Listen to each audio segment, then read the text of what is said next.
Hello guys, my name is Lawrence and welcome to this 2 days free graphic design class. In this tutorial, we're going to be creating this simple social media flyer as we have seen here. So let's get right into it. So create a new project. We'll come to our image size and set our size to 1080 by 1080 and click on OK. So this is the size for a social media flyer, or we can use 1080 by 1350, but we'll be using 1080 by 1080p for this tutorial. So delete this text first. So let's start adding our images from our gallery. Come to our gallery. First we'll be adding our background image. So click on our tick mark. So I'll click to expand this and make it to fill this square. So once you have filled it, so you come to your layers here and lock it so you will not move it.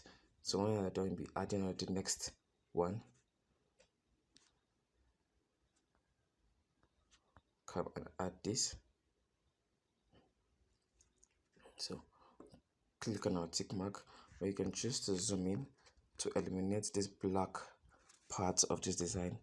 When you zoom in, you will now crop it and drop at this side here and click on your tick mark. So once you have done that, you expand this to a desired size, then place it just here. Once you have placed it down here, to do the same option and lock it again. So once you have locked it, next thing we're going to keep adding all our images one by one till we have finished adding it. So the next one we're going to be adding the fires. This flame here, we'll click on the flame and click on tick, then we expand it to the size in which we like. I like mine like this. So when I come to my layer, I'm going to hold this dot option here, this dot part here, hold it, then drag and place it behind the wooden floor. See, I've placed it here. So after I've done that, we'll still add sparks from our gallery. So our gallery and add our sparks. Here is it, and click on our tick mark. So increase the size. Once I've increased the size, we'll now come and do the same option, but this time I'm putting it behind the flame. Or if you want, you can put it in front of the flame, but I'm putting mine behind the flame. So let's lock this flame layer and this sparks layer. So as you can see, once I've done that, we can now start adding our work. Or if you want, you can just come here. Let's just make a copy of the sparks. Make a copy and place it in front of the flame. Yeah, place it just here like this and lock it too. So yeah, it looks okay like this.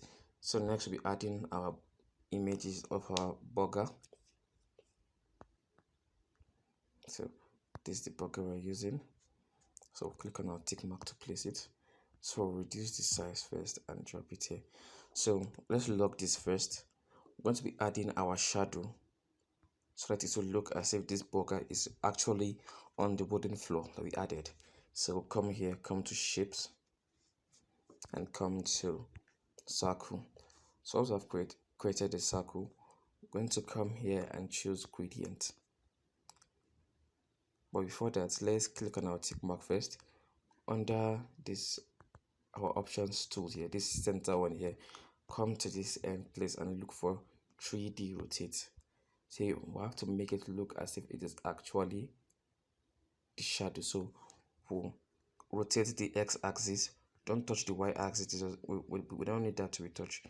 Or you can just move it a bit to 13 degrees, or you can just leave it simply at 5 degrees, minus 5 degrees. So for this, we're going to keep this here at 80 degrees for the x-axis, 80 degrees. Then click on our tick mark. Then we'll now come back here to our edit. Then we'll click on gradient. So this is the gradient we'll be using. Let me show you how to add your gradient. At default, let me just click a random. This is what you will get. We want to create a 3D shadow for the hamburger. So we'll come here and click on this radial type of gradient here, because you can see there are different type of gradients. So we'll click on this radial one and set this one to be black. Then when we come here, we'll click on this white one and click on this color icon here and reduce the opacity Let's bring it down to black and reduce the opacity down to 0, as we have seen. You can see. So just bring it out small and click on OK. Once you see it's showing the outline of the black, so we don't want that. We want it to look as if it's actually real. So we'll come back here and we'll still reduce it small again. As you can see, you can't see the outline of the black. So what we're going to do, want to click on our tick mark, and if you notice, it's looking like because of the 3D rotate we did, it's looking as if it's under this here border here. So we want this to be wider, so we'll drag it wide and increase the size. So once we have had that, can then come here under the edit style and reduce the fill opacity of the circle we created. So as you can see, it's looking realistic now. So we increase the size till we're satisfied with it. I can reduce the opacity till we are satisfied and gotten what we wanted. So I'm satisfied with this, so I'm just going to expand it and drop it here. Once I place it here, we come to our layers and we'll lock this. If you notice, the burger is really looking as if it's on the surface. So what we're going to do, let's make a copy of this burger and the shadow. So click here, click on copy. So you can see this is the second copy here. Then we'll make a copy of the burger too. Click on copy. So carry the shadow and drop here. Let's lock the two shadows first. But let's arrange the burger first.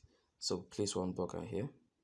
Let's make this one a bit bigger and place this one here and reduce the size and rotate it a bit. Then place it here. Then come to your layers panel and drag this one and place behind the first burger, as you have seen. So once we would lock these ones and unlock these ones, so we can now start arranging our shadows very well. Arrange this other one, place it here, but they are above this layer, so we're going to drag them and place them behind the burger layer. As you have seen, we've created a realistic shadow for these burgers. Actually, it looks like they are floating on this wooden floor. So we'll lock our shadow layer. Now it's time for us to start adding our text. So click and type text. Tap and type burger and click on this place to make it in capital letter or a small letter. So once it's in capital letter, we'll click on OK. Once you drag it here, under this E here, you look for font. Then once you come here, you click on my font.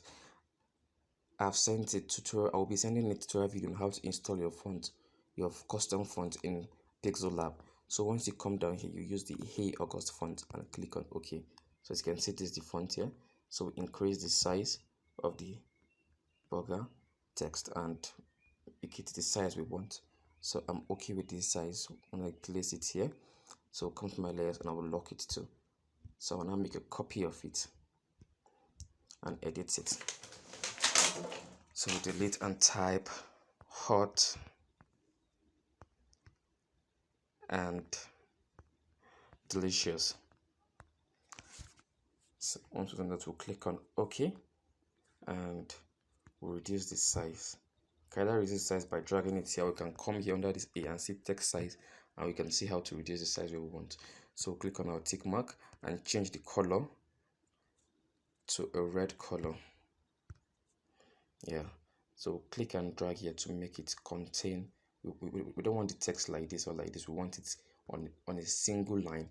So we increase it and drop it just right on top here. So once I've done that, we'll lock this layer too. After I've locked it, we're going to be adding another text again.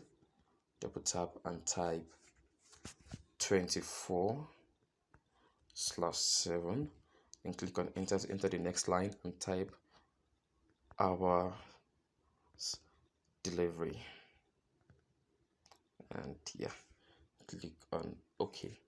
So once we have done that, we'll drag this here and change the font to come to font and click on the Hey August font too and click on OK. So come to slide here and look for a line under this A, look for a line and click on align to center. These are different forms of alignment. Alignment to the left, to the center, and to the right. But want it to the center. So click on OK. So once we place it down here, you can see. Then we're now going to add our phone number. Come to text, edit it, and just add our phone number. You can add yours if you want, 081. Okay.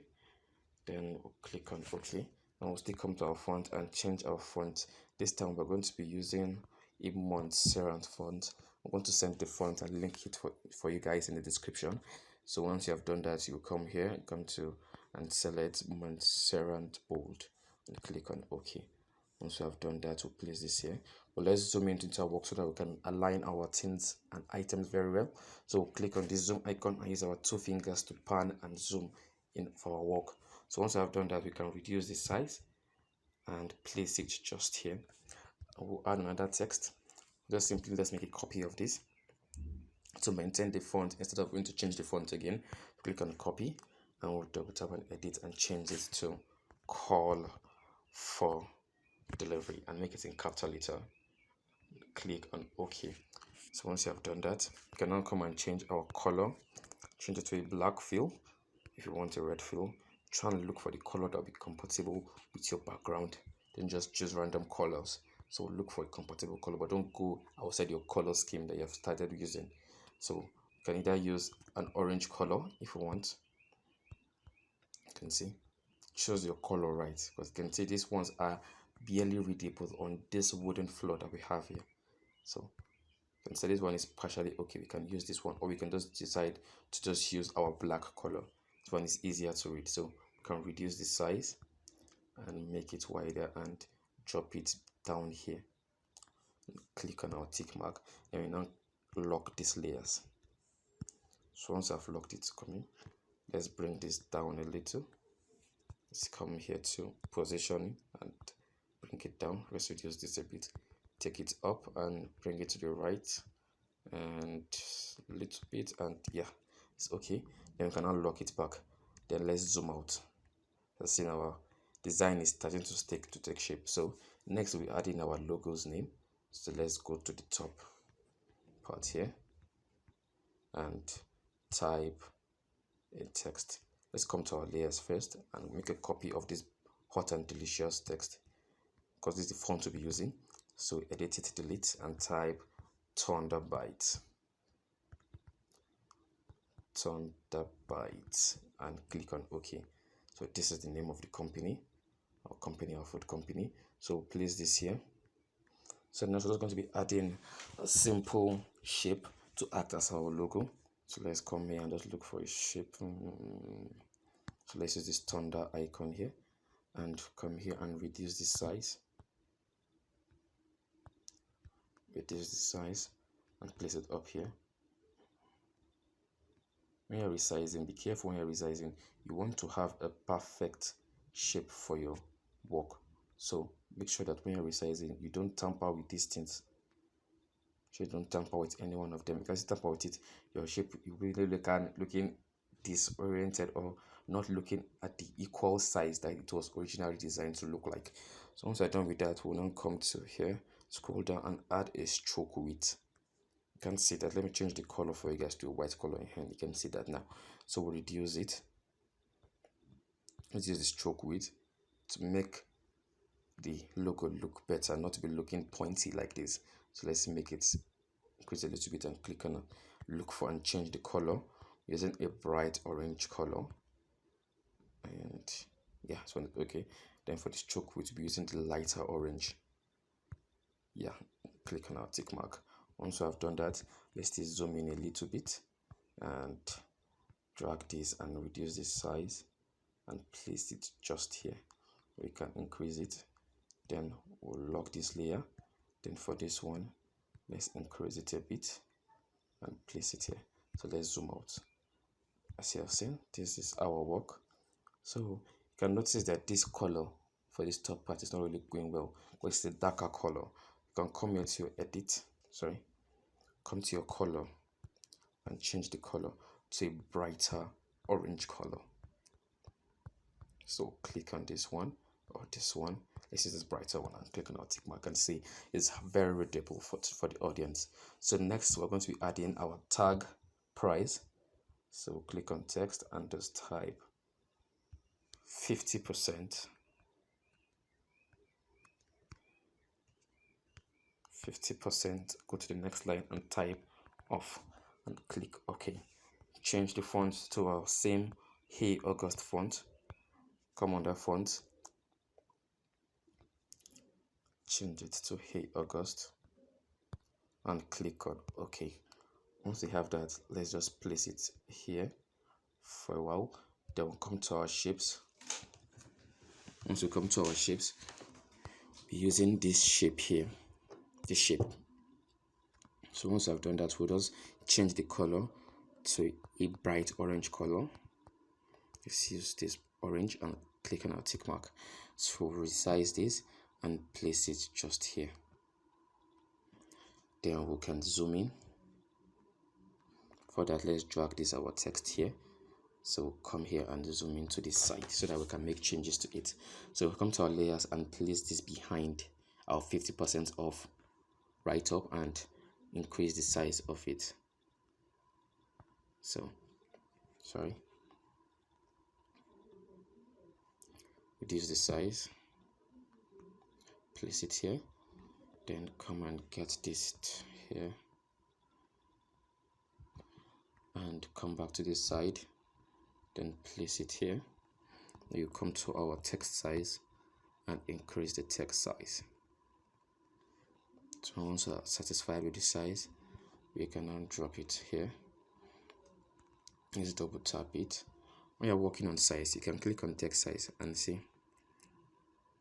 Just move it like this. So, and here, click on our tick mark and we'll lock this layer first, then we'll arrange this, then we'll lock this layer. So let's zoom out. As you can see, we have created a simple social media flyer, and we can still make changes to this design. As you can see, when having proper line spacing between this part and this part, there's no proper line spacing.